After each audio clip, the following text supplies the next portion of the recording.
Hi there! So I am doing a video today for you to listen to about language development and finishing up the ideas of intelligence that we started yesterday. I'm really glad that we had our talk in class, but with me being away 3 days this week, we have to cover content. So this is my kind of way of doing that. So all of you will have a sheet in front of you. I photocopied it so you could write as you watch, but I'm also going to include it in Google Classroom if you prefer to type and work in two windows. So you could put the video up on one side of the screen and then put the doc on the other side. It's up to you. So I'm just going to get started, and I'm going to talk through the PowerPoint. So if you need help or if you need to pause, you can just pause me and then keep going. So yesterday we spoke about IQ. And I wanted to mention some other ways that we quantify or put a number on someone's intelligence. IQ is the most popular, but it's definitely not the only one. So what came out of IQ is the idea of finding out how intelligent people are. And obviously there were some problems with the IQ test that people couldn't ignore. So a couple of different theorists tried to adapt and change it to make it more inclusive. So we have the Wechsler Scale. This is trying to take in the bigger picture of human intelligence. So you can see the goal of this is to see how people not only think rationally and deal with their environment, but act purposefully. So in addition to IQ, they also come up with a second and a third number. The second number is verbal IQ, so this includes vocabulary, comprehension, grammar, general knowledge, and then it also includes performance IQ. So this is things that you are doing, like more building, that kind of stuff, not actually building, but problems in which you would simulate building, coding, designing. So this was an attempt to make the IQ test a little bit more accessible. Moving on, there was a gap in all of these to interpret people's emotions. Generally, you are not going to live as a hermit on an island in the middle of nowhere.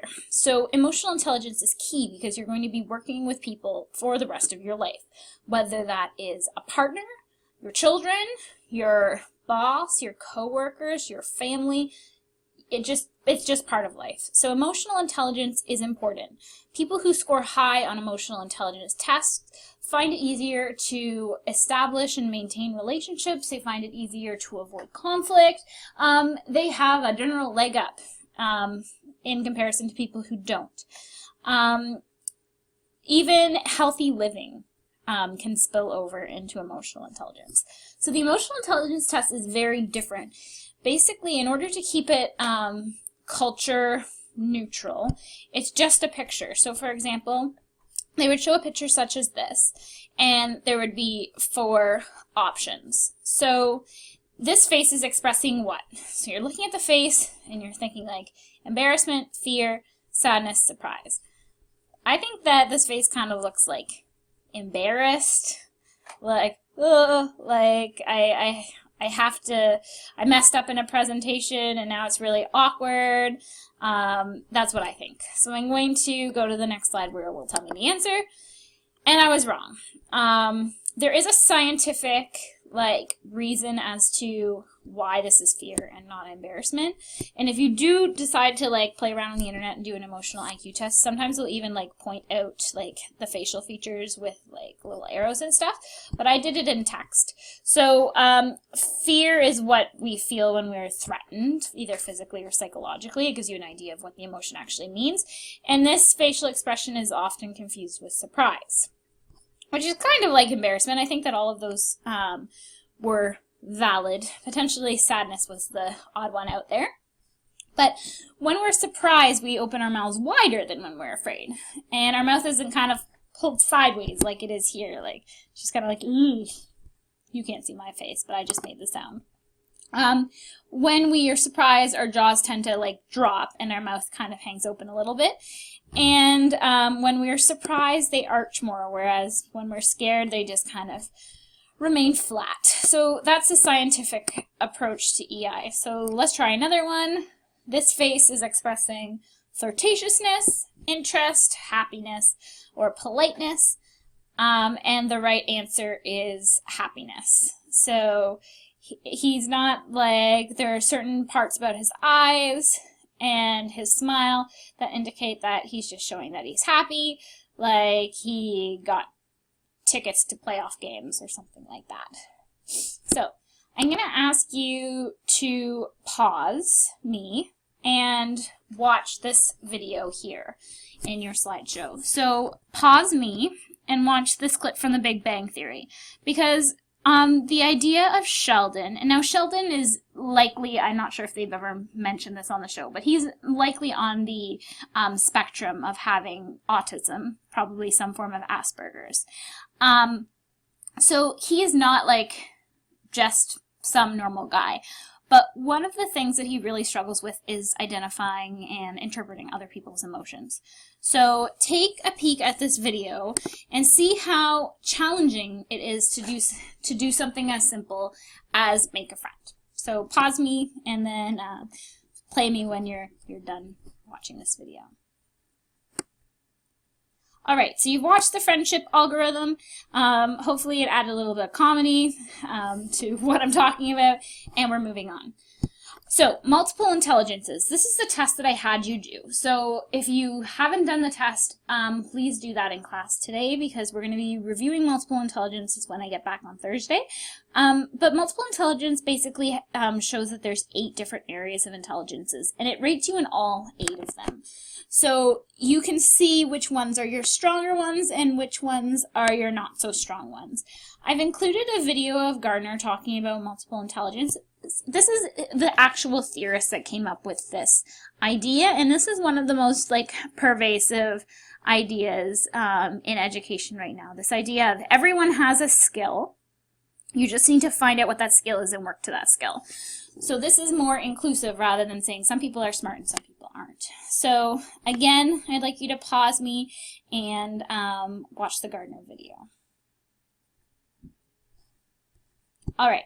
Last but not least, before we move away from intelligence testing, the things that I need you to know is that IQ tests and other forms of intelligence tests are tools. We use tools to do something. Like you use a hammer to hammer a nail into wood. They aren't the be-all and end-all. You can't use a hammer to brush your teeth, or I wouldn't suggest using a hammer to brush your teeth. Different tools are used in different ways, and sometimes a tool is accurate and sometimes a tool isn't. The idea of scoring someone based on their intelligence is an inappropriate way to categorize someone and can lead to stereotypes and expectations. So for example, if someone has an IQ of 140, you might expect them to be a genius, but they might really lack social skills and it might surprise you. So when we think about people in regards to their general intelligence, I'm just warning you to not take it too seriously and take it with a grain of salt. If a child scores low on an IQ test, that doesn't mean that the child is incapable of learning. And honestly, with the amount of IEPs that I see that we have in our school and even in our class, there are a lot of standardized tests that go on with testing for an IEP. And just because you score low on one of these tests does not mean that we are just writing you off and you just aren't worth working with for education. It's a tool to help you bridge a gap.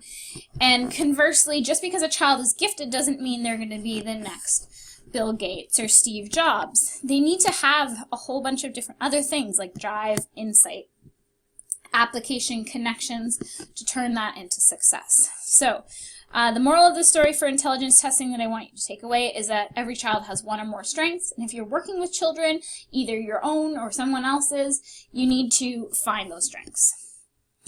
So we're moving on to language development and schooling. We kind of touched on this idea of unschooling today in class, and I feel like people were interested in it, so we're going to talk about this now. This works out really well because we will be going to Vincent Massey next Thursday to look at schooling, early childhood, kindergarten, so we're learning some of the basic theories now. So I'm going to speak about language because a couple of the people in our class are particularly interested in language, and it ties into cognitive development. So as children learn their language, there are different areas that they learn about. This is kind of scientific, but you need to know that there are words and ideas that go along with this. So morphology is the meanings of parts of words. So for example, in the word unfaithful, we know that the un means not. So we can turn this into, we can apply this in different situations. Syntax is how words are ordered in a sentence. So when you're a kid, you might mess around the order like we, store, go, and then when you really mean like we'll go to the store. Lastly, you've got semantics, which is the meaning of words, phrases, idioms, sentences, and then pragmatics, which is the kind of the social rules of conversation. So, in regards to morphology, by the time children move towards like conversational speech, they learn about morphology. So this involves putting plurals on things, possessives on things, adding suffixes and prefixes for verbs. And I want you to pause me. There's a really cute short video with Burko, who did a study in 1958. This is a new video, even though it's in black and white, where they're kind of like summarizing parts of her study. And what she learned is that children were able to make plurals and past tenses with new words that didn't exist. So this is very Misuse-ian. Some of you are looking at Seuss for your book lesson plan. So pause me and watch this 2-minute video, and then we'll move on to syntax and semantics. All right, syntax and semantics. I've lumped them together because there's not really a lot that I need you to know here, just that vocab develops really quickly in childhood. In early childhood, kids learn a new word every waking hour, so that means that they're learning about 12 to 16 new words a day. And by first grade, kids know about 14,000 words. This will double when the child between 6 and 11 as well. So pragmatics. I wanted to mention this because there's a really cool study out of the University of Waterloo, a recent study, and someday you guys could be part of these studies because they're just grad students. So in early childhood, children learn how conversations work. They can tell white lies, they can learn basic conversation etiquette, and this study out of Waterloo shows that children start conversations for pretty much 2 reasons: to talk about something they need or they're interested in, or to direct someone to do something. So these are really, if you look at conversations of early childhood kids, most of their conversation starting comes out of one of these 2 things. What the study also showed, and this is what I'm most interested in, is that children know how to talk to different age groups. So a 4-year-old understands that they must talk differently with a 2-year-old than one of their peers in kindergarten versus an adult. So like Margie knows that with Liam she has to use simpler language because he doesn't understand. Whereas with someone at daycare, she would be able to talk in a different way to them, and to me, she needs to talk differently as well. So kids learn these ideas about how conversations work with different people. So I'm going to do the last video on schooling. So we're at the 13-minute mark, and I only have 2 minutes left on this video. I can only upload 15 minutes. So I'm going to stop here. Look at your sheet. So as you're going along, you should be filling out your sheet. We've gotten to here. So we've gotten to here, and the last little chunk is going to be like putting some jot notes in the circles, and then you'll have a nice little like 1-pager of the stuff that we've been doing this week. So that is that, and click on my next video for a short like 5-6 minute summarization of schooling.